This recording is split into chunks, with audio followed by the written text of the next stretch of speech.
54 delegates conference federation of all India Hindustan construction worker ইউনিয়নের পক্ষ থেকে দেখা যায় 54তম ডেলগেস্ট কনফারেন্সে রাখা হয়েছে সল্টলেক ঐকাতান কালচারাল কমপ্লেক্সে। এই প্রোগ্রামটি দুদিন ব্যাপী আয়োজন করা হয়েছে। 19 এবং 20 ডিসেম্বর অর্থাৎ মঙ্গলবার থেকেই শুরু হয়েছে এই অনুষ্ঠানটি। এখানে আমাদের প্রতিনিধিরা পৌঁছে গিয়েছিল এবং এখানে দেখা যায় হিন্দুস্তান কনস্ট্রাকশন ওয়ার্কার ইউনিয়নের জেনারেল সেক্রেটারি এবং টিএমসির কোর কমিটির মেম্বার সুনীল সরকারকে।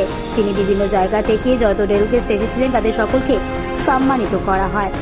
সকলকে নিয়ে একসাথে চলারও বার্তা প্রদান করেন তিনি। এদিন সেখানে উপস্থিত ছিলেন HSC HR head Aniruddha Singh, এছাড়া উপস্থিত ছিলেন তপন দে সহ সকল বিশিষ্ট ব্যক্তিত্বরা। কি বললেন তারা ক্যামেরার মুখোমুখি তা শোনাবো আপনাদের। ये सारे ये और हम सब मिलकर साथ में काम करते हैं। मैं इनसे मिलने इनके प्रोजेक्ट्स में भी जाता हूँ और इन सबको देख करके यहाँ पे बहुत खुशी हुई। ऐसा लग रहा है कि पूरा भारतवर्ष यहाँ पर उपस्थित है और ये सब अपने अपने प्रोजेक्ट्स की मिट्टी, धूल और काम की सुगंध लेकर के यहाँ आए हुए हैं। इससे मन बड़ा ही उत्साहित होता है इनको देख करके। हमारे यहाँ लेबर की सैलरी की कोई समस्या नहीं रही है। बीच में हमारा एक समय आया था कि थोड़ा सा डिफ़िकल्ट टाइम गया था, तो जिसमें कुछ सैलरी डिले हुई थी, पर आज मंथली सैलरी टाइम पे क्लियर हो रही है और हमारे लिए सैलरी फर्स्ट प्रायोरिटी है क्लियर करना। इसके बाद और चीज़ें आती हैं और कंपनी की स्थिति ठीक हो रही है। धीरे धीरे हमारे पास अच्छे काम भी आने की संभावनाएं हैं और ये सब चीज़ें ठीक होती जा रही हैं।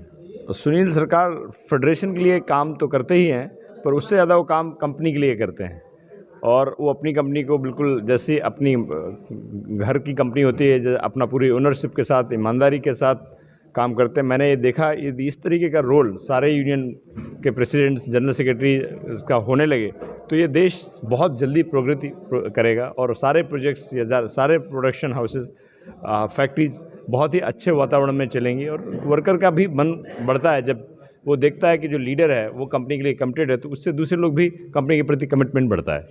हाँ, ये चैलेंज है, इसलिए हमें अपने आंतरिक चीज़ों को देखना पड़ेगा कि कैसे हम अपनी कॉस्ट को कंट्रोल कर सकते हैं, कैसे labour cost, man power cost या मटेरियल कॉस्ट या मशीनरी कॉस्ट, कहाँ कहाँ हम मैन पावर कॉस्ट को ऑप्टिमाइज कर सकते हैं। ये यूनियन से हमारी अपेक्षा है कि वो हमारा इसमें सहयोग करें, जिससे हम लोग भी कम्पिटिटिव बने रहें। कि आप सब के साथ कंपनी सदैव खड़ी है, आपका सुख दुख एक ही परिवार के पार्ट हैं।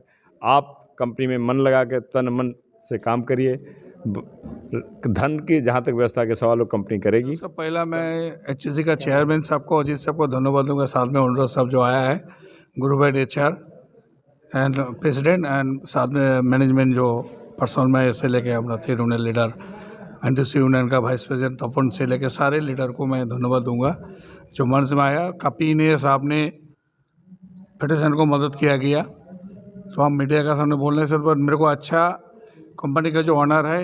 हम लोग जो भारतवर्ष में जो भी प्रोजेक्ट किया है 80% हम लोग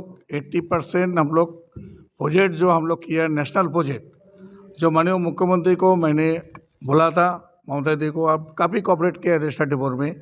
HSC मैनेजमेंट को काफ़ी कॉपरेट किया। जैसे एक दिन भी बंद नहीं ना, तब उन्होंने बताया, सामने बताया।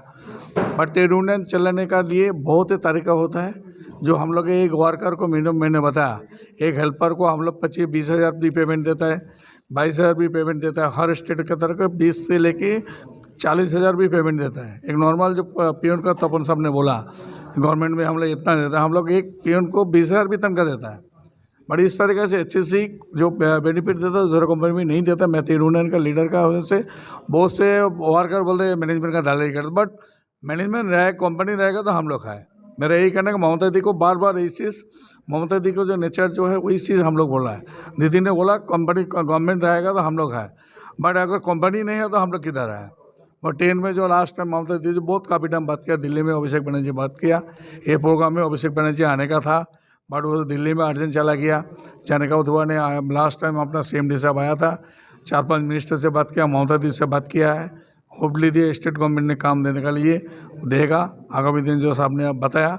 बट स्ट्राइक को एगेंस्ट में मैं भी डेट एगेंस्ट में हूँ। स्ट्राइक करने से प्रॉब्लम शॉर्ट आउट नहीं होता है, नेगोशिएशन करके बहुत कुछ ले सकता है।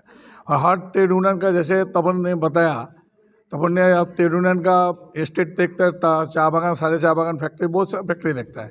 बट वर्कर को मोटिवेशन करना बहुत है। 250 रुपया बोला, हम लोग एक वर्कर को 560 रुपया मिनिमम वेजेस में दे रहा है। बोला अभी ये जो कंपनी दे रहा है दूसरा कंपनी नहीं दे रहा है। एडिशन फेडरेशन का सब में जुड़ा है, उसका भी एडिशन बेनिफिट दे रहा है। हम लोग का कंपनी मेडिकल से लेके CL लेके PL लेके सारे बेनिफिट देता है। वो बेनिफिट दूसरा कोई भी कंपनी में कंसेशन लाइन में गवर्नमेंट में इतना बेनिफिट नहीं मिलता है। सब इसलिए अभी तो 2 साल पहला 10 महीना 11 महीना पेमेंट नहीं था। ये सब लोग आने के बाद, सवनरो साहब आने के बाद पहला इसको टारगेट है, बोला पेमेंट अप टू डेट करो। अभी मेरा पेमेंट के लिए सबके पास स्ट्राइक नोटिस देना नहीं पड़ता है। मैं हंस के बात करता सब अभी बोला अरे भाई तुम्हारा पेमेंट अप टू डेट है कि नहीं। बट जो चीज़ हम लोग का शॉर्ट आउट होता है, हर कंपनी में ऐसा होना चाहिए। अभी भी बहुत से कंपनी में 6 महीना 8 महीना पेमेंट नहीं है, but HSC up to date किया है। कोई भी वर्कर का पेमेंट ड्यू नहीं है, बेनिफिट ड्यू नहीं है। इस तरीके से हम लोग किया है। प्रथमेই হিন্দুস্তান কনস্ট্রাকশন ওয়ার্কার্স ইউনিয়নের জেনারেল সেক্রেটারি এবং যিনি কর্ণধার এসেছেন এবং সাথে যারা সাথীরা আছেন প্রত্যেককে ধন্যবাদ জানাচ্ছি যে এখানে আমাকে আমন্ত্রিত করবার জন্য।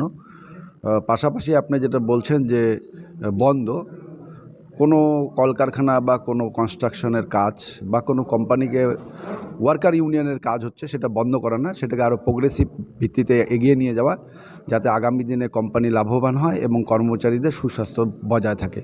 তার জন্য আমি বারবার বলছি যে বেঙ্গলে যেমন 2011 থেকে আমাদের CM মমতা ব্যানার্জি আসার পরে এখন অবধি বাংলা বন্ধ বলে কিছু হয়নি। তো আমিও চাই যে হিন্দুস্তান কনস্ট্রাকশন যাতে আগামী দিনে, যেটা শুনলাম ম্যানেজমেন্টের মুখ থেকে যে 2 বছর কোনো হরতাল হয়নি, আগামী 20 বছর কেন 200 বছরেও যাতে হরতাল না হয়, এটা আমি আবেদন রাখবো ওয়ার্কার কর্মচারীদের কাছে, সবার কাছে। এটাই আমার বক্তব্য আজকে।